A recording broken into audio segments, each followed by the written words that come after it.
Bismillah, Assalamualaikum warahmatullahi wabarakatuh. Sobahul khair, selamat pagi teman-teman. Kaifahalukum, bagaimana kabarnya di rumah teman-teman? Mudah-mudahan teman-teman kelas 2A1 dan 2A2 semuanya dalam keadaan sehat dan selalu dalam lindungan Allah subhanahu wa ta'ala, amin. Alhamdulillah, hari ini hari apa teman-teman? Oh iya, hari Jumat teman-teman ya, tanggal 6 November 2020 teman-teman ya. Alhamdulillah kita semua dapat belajar kembali ya teman-teman. Alhamdulillah bersama bersama Ibu Hani ya, Masya Allah. Di pertemuan yang keberapa teman-teman?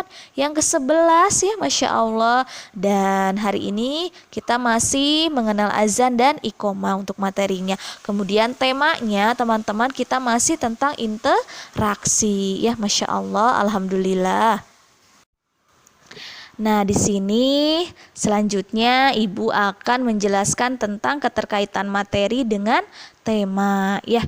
Nah, di sini Ibu akan menjelaskan tentang hubungan sosial. Apa ya teman-teman hubungan sosial itu? Nah, hubungan sosial itu adalah merupakan interaksi, memberi informasi antara manusia dan segala hal yang berkaitan dengan kehidupan sehari-hari kita, teman-teman ya. Nah, misalnya begini, misalnya interaksi antara teman-teman dengan orang tua. Nah, ketika teman-teman interaksi dengan orang tua di rumah, pastikan adab terhadap orang tua dilakukan ya, teman-teman ya. Contohnya, jika orang tua kita butuh bantuan, maka kita bantu teman-teman ya. Kemudian jika teman-teman berbicara dengan orang tua, pastikan dengan suara yang rendah atau tidak meninggikan suara.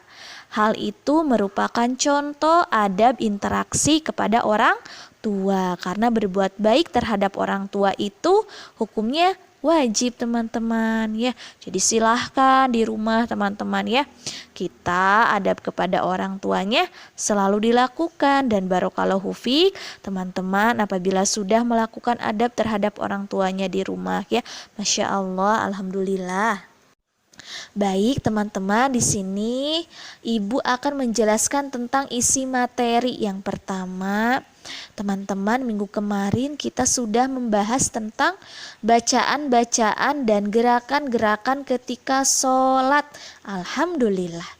Dan teman-teman alhamdulillah kemarin alhamdulillah banyak yang setor ke Ibu ya praktek sholatnya. Alhamdulillah, barokallahu fiik ya, mudah-mudahan selalu istiqomah.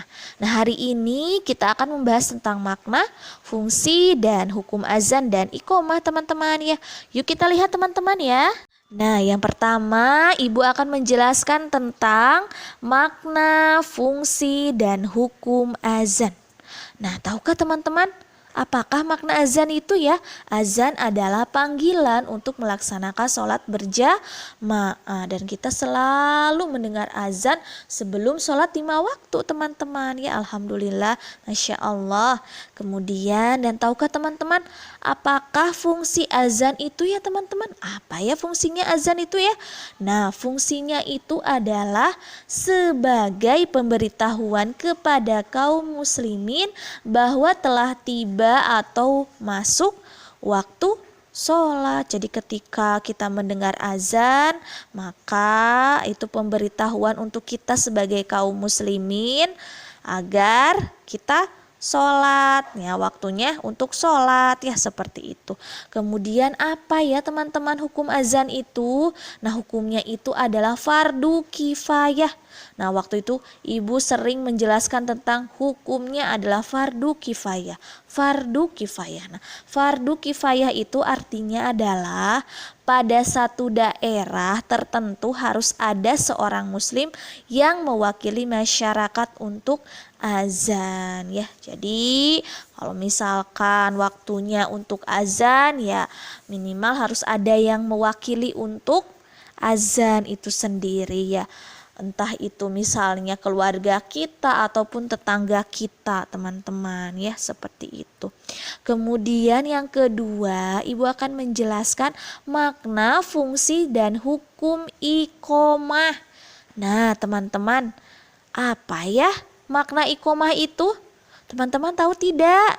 Nah, makna iqomah itu adalah pemberitahuan terhadap orang yang sudah hadir di masjid bahwa sholat akan segera dilaksanakan. Ya, jadi memberitahu ya kepada orang yang hadir di masjid ataupun misalnya teman-teman sholatnya di rumah, berarti yang hadir di rumah ya, bahwa sholat itu akan segera dilaksanakan ya. Dan tahukah teman-teman apakah fungsi iqomah itu? Nah, iqomah itu fungsinya adalah sebagai pemberitahuan kepada kaum muslimin bahwa sholat akan segera dimulai. Jadi ketika sudah iqomah maka itu adalah waktunya untuk sholat. Jadi langsung berdiri kemudian sholat ketika setelah mendengar iqomah, jadi sudah siap-siap, sudah berdiri semuanya ya, seperti itu. Kemudian apa ya teman-teman hukum iqomah itu? Nah, hukumnya adalah masih sama dengan azan, yaitu fardu kifayah. Artinya pada satu daerah tertentu harus ada seorang muslim yang mewakili masyarakat untuk iqomah teman-teman ya, seperti itu. Jadi baik azan maupun iqomah semuanya harus ada yang mewakili, mau itu dari keluarga kita ataupun dari tetangga kita ya, seperti itu. Nah, dan terakhir teman-teman di sini ada lembar kerja siswa. Silakan teman-teman diisi nama dan kelasnya. Kemudian tugasnya yang pertama teman-teman ya. Nah, teman-teman tadi sudah membaca sudah membaca materinya ya, alhamdulillah. Nah, teman-teman selalu sholat berjamaah bukan di rumah ya. Mudah-mudahan semuanya selalu sholat berjamaah, amin. Nah, tugasnya sekarang adalah teman-teman menceritakan pengalaman sholat berjamaahnya. Silakan teman-teman boleh menceritakannya ya. Nah, berikut urutan tugasnya untuk menceritakan pengalamannya teman-teman. Yang pertama, teman-teman sediakan kertas HVS atau buku tulis atau buku gambar atau alat tulis lainnya. Kemudian teman-teman silahkan pilih salah satu dari 5 waktu sholat wajib. Misalnya teman-teman, ibu aku mah mau menceritakan semua sholat 5 waktu, boleh. Ibu aku mah mau menceritakan sholat berjamaah ketika zuhur, boleh, silahkan, itu mah bagaimana kalian. Nah, kemudian terakhir ceritakan pengalaman sholat berjamaahnya sesuai dengan waktu yang teman-teman pilih. Nah, ya tadi itu ya. Kalau teman-teman pilihnya misalnya sholat berjamaah pengalamannya ketika sholat zuhur, ya udah silakan sholat zuhur. Kalau mau semuanya dari sholat subuh sampai sholat sampai sholat isya, ya silahkan, boleh, gimana teman-teman aja itu mah ya. Teman-teman pilihnya sholat 5 waktunya yang mana. Kemudian setelah itu teman-teman akan tugas yang kedua nah tugasnya itu adalah hubungkan dengan garis pernyataan di sebelah kiri dengan jawaban di sebelah kanan ya. Jadi silakan teman-teman boleh dihubungkan dengan garis ya. Misalnya hukum azan dan iqomah, hukumnya apa ya?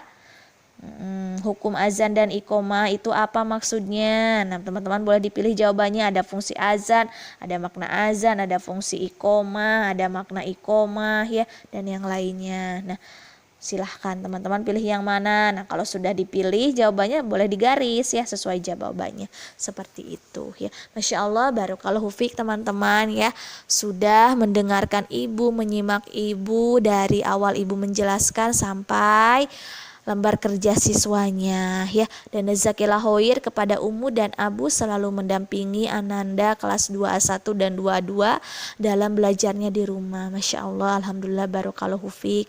Dan mudah-mudahan apa yang ibu sampaikan bermanfaat untuk teman-teman kelas 2A2 dan 2A1 ya, mudah-mudahan, amin ya. Kita akhiri saja pertemuan hari ini dengan doa kafaratul majlis. Subhanakallahumma wa bihamdika asyhadu an la ilaha illa anta astaghfiruka wa atubu ilaik. Wassalamualaikum warahmatullahi wabarakatuh.